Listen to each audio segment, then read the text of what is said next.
All right, so we're going to relook at metric conversion. Talk about prefixes real quickly again, but then focus on those prefixes that we're going to encounter in lab most often, namely kilo, centa, milli, and the base unit. You need to be able to fluidly and competently move back and forth, especially in lab situations. It's not difficult. You just got to put a little bit of practice into it, and you'll be fine. Also, towards the end of this, we'll talk about sig figs. I'm not going to do a lot with it this year, but you are expected to know some basics about them from what you learned in chemistry. All right, so let's jump right into it. So I have here a chart that you have in your reference tables of all the major prefixes that change by 3 orders of magnitude. Okay, pretty straightforward. You should recognize a prefix in front of a unit when it happens, and then go to the reference tables if you don't remember what the prefix means. So, for example, if I have this number, 34GW, you should recognize the G as the prefix. That means giga, which you'd find right there. And that simply means 10 to the 9th, billion. So the W stands for watts. You don't really have to know that for now. And if I want it in scientific notation, I take the 34. I can leave it like that, that's fine, and just translate the G. That just means times 10 to the 9th. And it's as simple as that. And you can type that in your calculator and multiply or divide it by whatever quantity might come up with that. All right, so next one. Again, the base unit is the M, the meter. So we have an N in front of it, lowercase n. That's nano, a small number. So I can leave it as 0.45 times 10 to the negative 9th meters, a very small number. In math, you might have learned I have to move the decimal over one place, so that would be 4.5, and then I'd have to change the decimal here. Since I'm making this number bigger, the 0.45 to 4.5, I'd have to make this smaller, so that would become times 10 to the negative 10th. Again, it's not a big deal in this class, but if you're wondering, that's how it works. Now, suppose I wanted to multiply those two numbers. Before I can multiply the 0.24 by the 34, I got to realize I have different prefixes in front of my meters. Okay, so I want to take care of those prefixes. So note that we want our answer in meters squared. So it's pretty straightforward. The K means kilo, that's 10 to the 2. So I'd say 0.24 times 10 to the 2. I'm sorry, kilo doesn't mean 10 to the 2, it means 10 to the 3, times 10 to the 3 meters, multiplied by 34 centimeters, which would be 34. Centa means 10 to the negative 2, right there, times 10 to the negative 2. And now I can simply multiply those numbers together. If I worked it out on a calculator, that would become 81.6 square meters. Okay? So dealing with prefixes isn't so bad. You just got to recognize that they're there. Now, let's look at a different way of doing metric conversion. So I have a list here of the 6 prefixes that are commonly found, where starting from the base unit 1, we can go to a tenth, so 10 to the negative 1, hundredth, and a thousandth, and then 10 to the first, 10 to the second, and of course 10 to the third. And so it's pretty straightforward. I've underlined the prefixes, right? You may have heard of King Henry died drinking chocolate milk or something like that. And the idea is when we want to do a metric conversion, we just figure out which prefix we're starting with, which prefix we're ending with, and simply move a decimal over 1, 2, 3, whatever the case may be. So it's pretty straightforward. I'll do a little practice, and I want you to try some on your own. These are mistakes, and when it comes to lab, you should not be making. So get the practice now, feel comfortable with it. So let's say I make a measurement in lab. This one's probably not so realistic, but I got 2,345 centimeters, and I want to know how many meters it is. Okay, well, you can know that there's 100 centimeters in a meter, and you can try to divide or multiply, but sometimes kids get confused. They don't know whether to divide by 100 or multiply by 100. In this case, you divide by 100, because you're going from a smaller unit to a bigger unit. So if you want to take out the uncertainty, you do very simple. You locate the decimal on the number in question.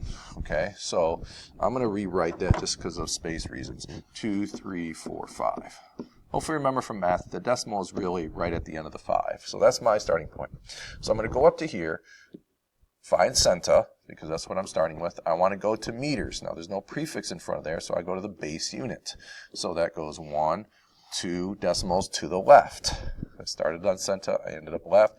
So I go 1, 2, and I'm left with 23.45 meters.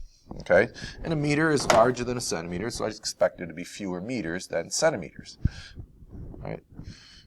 Listen to what I just said again, make sure that makes sense. Now, if I want to convert centimeters to millimeters, so if I look at this one here, notice I got mm. Recognize that the first m is a prefix, the second m is the unit, meters. So I'm starting at centimeters, and I want to go to millimeters. That's pretty straightforward. Start at centa, go over to the right 1. Remember the decimal is at the end of the 5, so I go 2, 3, 4, 5, move the decimal 1 to the right, that leaves me with a 0, so 23,450. Let me show you that more explicitly if you didn't quite catch it. There's my decimal, I go 1 to the right, so that means I have to add a 0. Right, so I'm going to do one more, and then I want you to try the rest. And then pause this, and then the answers are on the back, okay? So in a lab, we measure the length of a stretched spring is 5.6 centimeters, convert to meters, okay? So again, we're starting at centa. We want to end to the base, 1, 2 to the left. So I'm going to write my number here, 5.6. I go 1, 2 to the left, put a 0 in there, and I've got 0.056 meters. Note that my value for meters is smaller than my centimeters because a meter is bigger. Okay, so go ahead and try the other 4 real quickly. Again, the answers are on the back. If you still are struggling, then come in and see me about that. Okay, so hopefully you were successful. I'm going to go over these ones right now, and then there's homework. So we had 0.89 meters, so 0.89. We want to go from meters to centimeters, so I'm going 1, 2 to the right, 1, 2, and that's 89 centimeters. Next one, I want to convert grams to kilograms, so 234, the decimal is right there. So if I start at the base, and I go to kilo, 1, 2, 3. So 1, 2, 3, 0.234. 3.5 grams to kilograms. So again, the same thing. 3.5, we got to go 1, 2, 3. Put 2 zeros there. All right, and lastly, if I want to go from millimeters to centimeters, I've got 0.123 milli to centa, 1 to the left. Okay, so I got to go this way, and I've got 0.0123, and this should say centimeters. Alrighty, so I want you to try the more practices for homework, and again, the answers are right there. Do them on your own, then check the answers. Don't just write down the answers because it does you no good. All right, lastly, let's finish up with something we all love from chemistry, sig figs. Okay, so a lot of kids remember the rules for sig figs, a lot of them forget, but most of them do not know what the point is. It's actually a very important thing. When you write down a number, 5.0, that's just a number. It means nothing. It's not really related to anything physically real.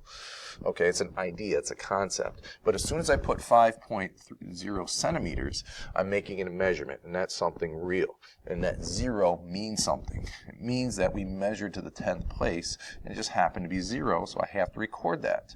On a calculator, 5 and 5.0 there's no difference between them, but if I write 5 centimeters versus 5.0 centimeters, this one is much less precise. This is basically saying that I'm pretty sure it's between 4 and 6. Okay, or more specifically between 4.5 and 6.5. When I write this number, I'm saying I'm pretty darn sure the number is between 4.95 and 5.05. So I know it much better. So you want to be aware of that in lab. When we make measurements, we want to be as precise as we can because that gives us more confidence in our values. Okay, so sig figs determines the level of precision. Not so much accuracy, but precision. Right? The more sig figs, the more decimals you have, and that requires a more expensive instrument. Okay, so you can tell that on an instrument because it has more graduations. All right. In other words, it has finer and finer number of markings between the numbers, so you can go down further and further.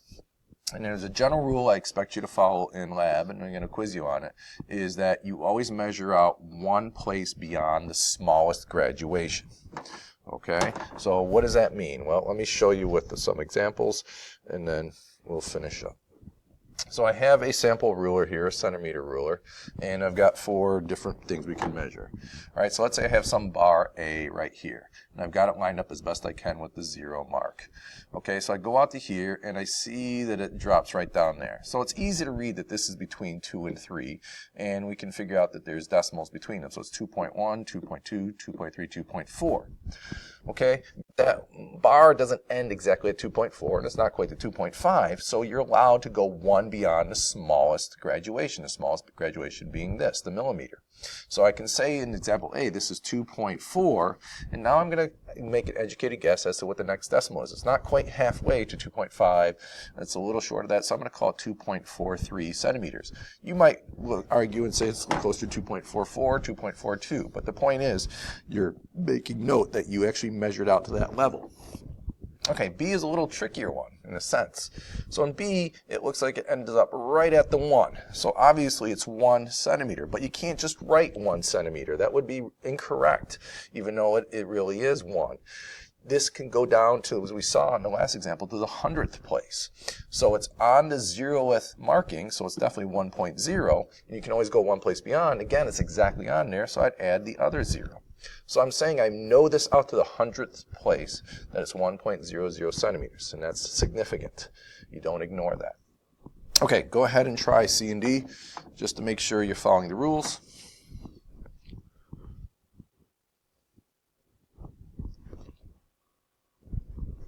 Okay, so in C, we are right beyond this mark there, so it looks to be like 3.3, and I'm going to go 1 place beyond, and it looks like it's just beyond that. And in D, it looks like we're just, that's a tough call, we're just short of that line there, so it looks like this is a 4.9, we're just short of 4.9, so I'd say let's say 88. You might argue 4.89, but at least you go out to the 100th place. And lastly, sig figs. I'm not going to go through all the rules. I'm just going to do some example. If I give you some measurement, I can ask you how many sig figs it has. And the sig figs are those digits that are significant, that were measured.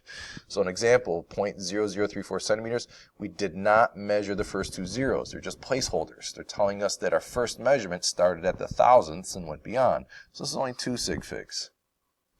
In the second case, 650, we had to have measured the 600. We had to measure the tens place, but we didn't necessarily measure the ones place. So that's 2 sig figs. If we put a decimal there after the 0, then you can indicate that that's 3 decimal places. All right. In other words, if I had 650 point meters, that decimal there is indicating we measured to the ones place.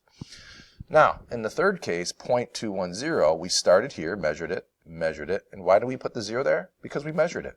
If we didn't measure it, we won't put it there. So that's 3 sig figs. And this one's probably the easiest. This is measured, and this is measured, so the 0 has to be measured. So that's 3 sig figs. Okay, so if you have any questions, bring them to class.